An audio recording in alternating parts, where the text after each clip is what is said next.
Those who threaten Israel threaten us. I will ensure that Israel can defend itself from any threat, from Gaza to Tehran.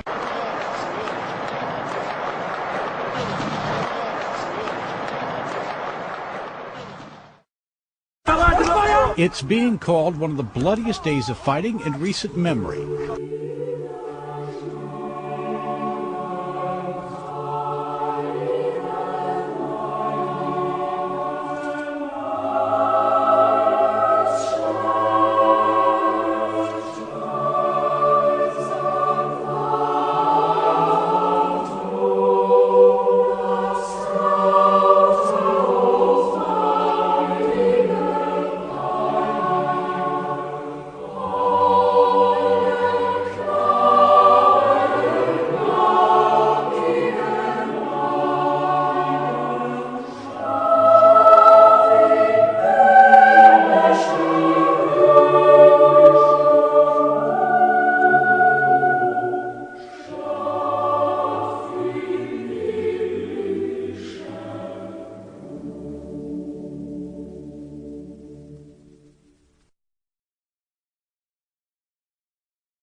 این دوران درخشان بر جامعه بشری حاکم بشود.